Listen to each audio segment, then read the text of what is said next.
পাণ্ডবেশ্বরে বিজেপির পরিবর্তন যাত্রায় দেখা মিলল না প্রত্যাশিত জনসমাগমের। গুটি কয়েক কর্মী সমর্থক নিয়েই কর্মসূচি,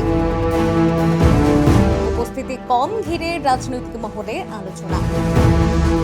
রাজ্য জুড়ে বিজেপির ঘোষিত পরিবর্তন যাত্রা কর্মসূচিকে ঘিরে বিভিন্ন জায়গায় দলীয় কর্মী সমর্থকদের মিছিল ও সভা লক্ষ্য করা যাচ্ছে।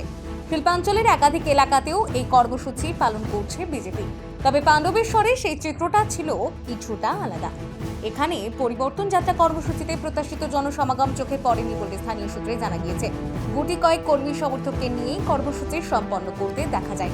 স্থানীয়দের একাংশের দাবি, পরিবর্তন যাত্রাকে কেন্দ্র করে বড় জমায়েতের আশা করেছিল দলীয় নেতৃত্ব, কিন্তু বাস্তবে উপস্থিতির সংখ্যা তুলনামূলকভাবে কম ছিল বলেই দাবি করা হচ্ছে। তবে এই পরিবর্তন সংকল্প যাত্রা নিয়ে কটাক্ষ করতে ছাড়েনি শাসক দল তৃণমূল। পাণ্ডবেশ্বরের তৃণমূল বিধায়ক নরেন্দ্রনাথ চক্রবর্তী বলেন, আজকে বিজেপির পরিবর্তন যাত্রায় ওদের নেতাদের দাঁড়াবার কথা ছিল। প্রথমত নেতারা কেউ আসেননি। তারা বাংলার মানুষকে কোন লজ্জায় মুখ দেখাবেন, পরিবর্তন করবেন?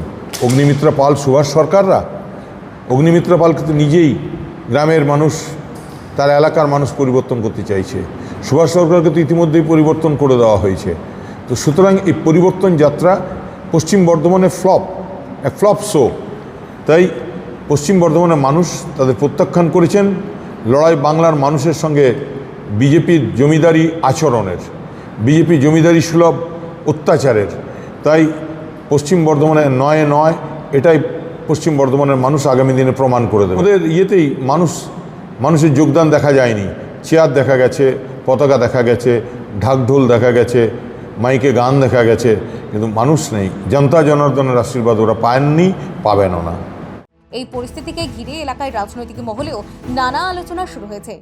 এইখানে পরিবর্তন যাত্রাতে যে পরিমাণ সংখ্যক লোকের আয়োজন করা হয়েছে কিন্তু আসেনি, এই অভিযোগ করছে তৃণমূল। আমাদের লোক এলো না এলো সেটা আমরা বুঝবো। তৃণমূল কংগ্রেস এত বাচ্চা কেন? ওদের পেটে ব্যথা হচ্ছে কেন? ব্যুরো রিপোর্ট, নিউজ বঙ্গ লিখুন।